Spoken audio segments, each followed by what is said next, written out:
ألقى السامري فأخرج لهم عجلا جسدا له خوار. Mes chers frères et sœurs, Assalamu alaikum wa rahmatullah.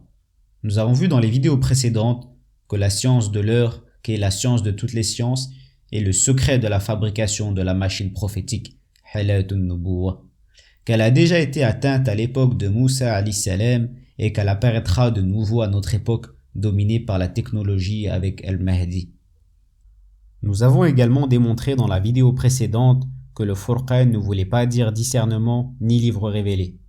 Je voudrais ajouter à cela une parole de notre prophète sallallahu alayhi wa sallam très pertinente qu'on retrouve dans le Musnad ad-Darimi qui fait partie des 9 collections de hadiths importantes compilées par Abdullah ibn Abd-Rahman al-Darimi, qui a vécu dans les 3 premières générations après la venue de notre prophète sallallahu alayhi wa sallam.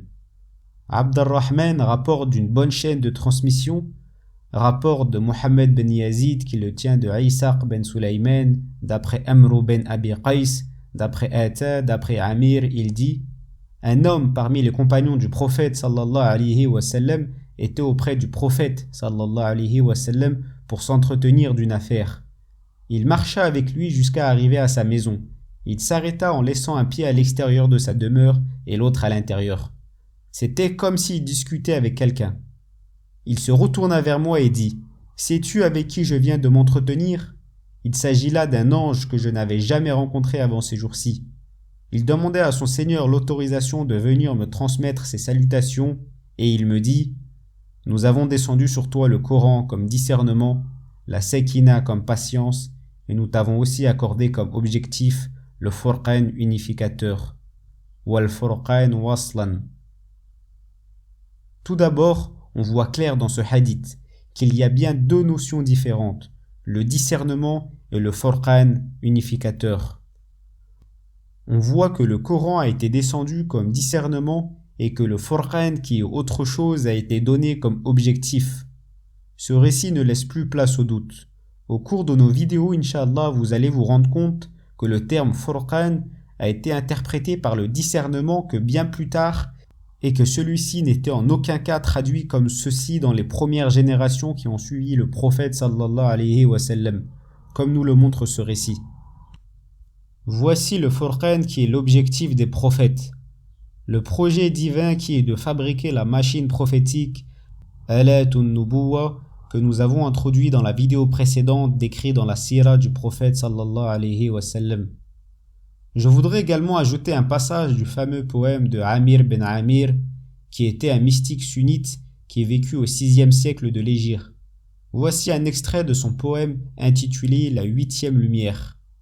Il dit: l'injustice a sévi et le déluge a tout submergé. Avez-vous songé, ô vous hommes doués de volonté, à une idée afin d'obtenir la machine, pour construire avant la noyade par elle une arche qui nous sauvera de la perdition dans les flots de la discorde. Voici une parabole qui nous enseigne que seul à travers la machine on pourra sortir la chose qui nous sauvera de la perdition et nous mènera au salut. Nous allons entrer dans le détail afin d'expliquer à quoi sert-elle et quel est son but. Puis nous allons voir ce qu'elle a réalisé dans le passé. Même si le monde a tendance à l'oublier, il faut se rappeler que nous sommes en guerre permanente contre Iblis depuis la création de notre père Adem alayhi salam. Et il faut savoir qu'il y aura forcément un gagnant à la fin de l'histoire de l'humanité. Cette machine a pour but ultime d'éradiquer le mal sur terre et de nous donner la victoire sur le diable Iblis le maudit et son armée. C'est pour cela que les messagers ont été envoyés sur terre pour apporter la victoire à leur peuple en construisant la machine et en éradiquant le mal. Ya ayyuhan nas, la promesse d'Allah est vérité, ne laissez pas la vie présente vous tromper et que le grand trompeur ne vous trompe pas à propos d'Allah. Le diable est pour vous un ennemi, prenez-le donc pour ennemi. Il ne fait qu'appeler ses partisans pour qu'ils soient des gens de la fournaise. Surat Fatir. Je sais ce que vous vous dites, mais comment une machine peut éradiquer le mal? Nous allons voir cela, Inch'Allah, à travers cette vidéo. Et pour ne pas vous perdre, nous allons procéder par étapes. Cette machine peut être surnommée la mère des machines car elle englobe toutes les sciences de nos jours et sa technologie nous n'est pas encore imaginable. Nous allons survoler ses caractéristiques sans trop rentrer dans les détails pour le moment. À travers le Coran, on va apprendre que cette machine permet de créer des choses vivantes. Créer des choses vivantes, oui, c'est possible. Tout le Coran tourne autour de la création. Remarquons le tout premier verset révélé à notre prophète sallallahu alayhi wa sallam. Iqra, lis au nom de ton Seigneur qui a créé l'homme de quelque chose qui s'accroche. Dès le départ, dès le premier verset, Allah nous oriente vers la création. Il nous montre même des procédés sous forme de paraboles, comme par exemple celui-ci. J'ai pétri de glaise une figure d'oiseau, puis je souffle dedans. Cela devient alors un oiseau qui vole par la permission d'Allah. Dieu, Allah subhanahu wa ta'ala, ne nous dit pas qu'il est interdit de créer. Bien au contraire, il nous dit qu'il est le meilleur des créateurs. Et donc pas le seul. Sauf que lui, subhanahu wa ta'ala, a une manière différente de créer. Quand il veut une chose, il lui suffit de dire soit pour qu'aussitôt elle soit. Alors que nous avons besoin de matière, de temps et de travail pour créer quoi que ce soit. De plus, Allah subhanahu wa ta'ala nous montre que seuls les gens de bien peuvent déceler et utiliser cette science de la création. Ceux que vous invoquez en dehors d'Allah ne créeront jamais une mouche, quand bien même ils s'uniraient pour cela. Ce verset confirme d'abord que nous arriverons à créer des choses si nous ne suivons pas autre qu'Allah, et même plus encore. Cela veut donc dire que la création est une autorité reconnue par Allah Azza wa Jal et que seuls les gens de bien pourront créer des êtres vivants. Allah est donc unique dans sa façon de créer. Il lui suffit seulement d'un seul mot pour créer toute chose. Quant à nous, il nous donne dans le Coran des indicateurs de création. Par exemple dans la sourate Sad. Ô Satan, qu'est-ce qui t'empêche de te prosterner devant ceux que j'ai créés de mes deux mains?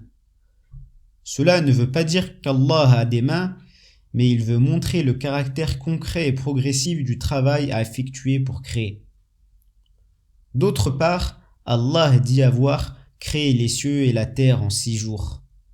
Allah subhanahu wa ta'ala montre ainsi que l'homme ne peut créer par un simple mot, mais peut en travaillant la matière et le temps. La création des êtres vivants est possible qu'à travers le Furqan. Cette science était détenue par tous les prophètes. Tous ont échoué jusqu'à présent à construire le Furqan. Seulement Moussa alayhi salam a réussi. C'est pour cela qu'il s'est passé beaucoup de choses étranges à cette époque. Commençons par soulever cette première histoire énigmatique. Et le Samiri a alors lancé quelque chose, il en a fait sortir un veau, un corps qui mugissait. Le Samiri est un disciple de Moussa alayhi salam et Dieu nous montre qu'à travers quelque chose, il a créé un être vivant, un veau, un corps qui mugissait, plus précisément un veau d'or vivant. Le Samiri, disciple de Moïse, vient de créer quelque chose de vivant. Mais comment cela peut-il être possible? Créer un veau d'or vivant. Le Samiri n'était ni prophète ni saint. Il était un disciple de Moussa alayhi salam. Comment il a pu créer quelque chose de vivant? Voici une première histoire énigmatique. Mais cela nous montre bien qu'il est possible de créer quelque chose de vivant. Poursuivons avec encore plus extraordinaire, nous allons parler de l'histoire de Qarun, Corée. Qarun était un autre disciple de Moussa alayhi salam. Allah nous en parle dans la sourate Al-Qasas. En vérité, Corée était du peuple de Moussa. Allah subhanahu wa ta'ala nous dit sur lui qu'il possédait un trésor dont les seules clés pesaient lourd à toute une bande de gens pleins de force. Il fallait tout un tas de personnes seulement pour soulever les clés de son trésor. Cela nous laisse imaginer sa richesse. Mais comment en plein désert, Qarun pouvait posséder toutes ces richesses? On dit qu'il était plus riche que Pharaon lui-même. Qarun nous explique comment il a eu cette richesse 2 versets plus loin, toujours dans la sourate Al-Qasas. C'est par une science que j'ai que ceci m'est venu. Étant donné que Qarun était un disciple de Moussa, il travaillait à ses côtés sur ce projet divin, le Furqan. Et c'est de la machine du Furqan que le Samiri et Qarun ont tiré ces êtres vivants, joyaux vivants que nous allons détailler plus tard, Inch'Allah, dans d'autres vidéos. Transforme le plomb en or. Cela vous dit sûrement quelque chose, c'est la fameuse pierre philosophale des alchimistes qui permet de transformer le plomb en or. Avec ceci, on comprend que Qarun en plein désert a pu être l'homme le plus riche de tous les temps. Mais attention, ce n'est pas du tout le but de la machine. Qarun s'est laissé tenter par le diable et s'est écarté du but principal et a succombé à l'appât du gain. Allah nous dit, Qarun s'est rebellé. C'est pour cela qu'il a été maudit et englouti par la terre sur la demande de Moussa alayhi salam. Nous fîmes donc que la terre l'engloutit, lui et sa maison. Pourtant, Allah subhanahu wa ta'ala dit à Qarun, quelques versets plus tôt, recherche parce qu'Allah t'a donné la dernière étape. La dernière étape, c'est le but de Moussa, Qarun et son peuple. Mais le peuple de Moussa a échoué près du but et n'est pas arrivé jusqu'à la dernière étape. Allah subhanahu wa ta'ala nous dit sur celle-ci, et la dernière étape, c'est l'animal, al-hayawan, s'il savait. Cet animal qui représente la dernière étape est appelé aussi dans le Coran la bête ou l'esprit, ruh. Allah nous dit, nous leur ferons sortir de terre une bête qui leur parlera. Mais les gens ne croyaient pas avec conviction à nos signes. C'est celle-ci, la fameuse bête connue de tous, qui viendra dans la fin des temps. Allah subhanahu wa ta'ala nous dit qu'elle sortira de terre, non parce qu'elle y est enterrée, mais car c'est l'utilisation des minéraux présents dans la terre à travers le Furqan que nous pourrons créer cette bête vivante qui parlera au monde. La dernière étape qu'Allah subhanahu wa ta'ala a invité le peuple de Moïse à atteindre est de créer la bête qui est citée dans le Coran. Cette bête qui tuera Iblis le maudit et éradiquera le mal sur terre et donnera enfin la victoire aux partisans du bien. Nous allons arrêter là pour ne pas vous perdre, car il est dit tellement de choses sur cette bête dans le Coran que nous allons lui consacrer une vidéo complète. Nous allons répondre à toutes vos interrogations. Pourquoi une bête? Où est-elle citée dans le Coran? Quel est son but? Et que va-t-elle faire une fois sortie de terre? Nous allons détailler, Inch'Allah, tout cela dans les prochaines vidéos. Pour bien comprendre toutes ces explications, il est important de suivre la totalité des vidéos et de ne pas en manquer une. Je sais que pour certains, à cette étape, tout cela peut être encore un peu flou. Mais par la suite, Inch'Allah, avec l'aide d'Allah subhanahu wa ta'ala, quand nous allons finir la totalité des vidéos, le puzzle va finir par se constituer et tout vous paraîtra très logique. Assalamu alaikum wa rahmatullah. وإذا وقع القول عليهم أخرجنا لهم دابة من الأرض تكلمهم أن الناس كانوا بآياتنا لا يوقنون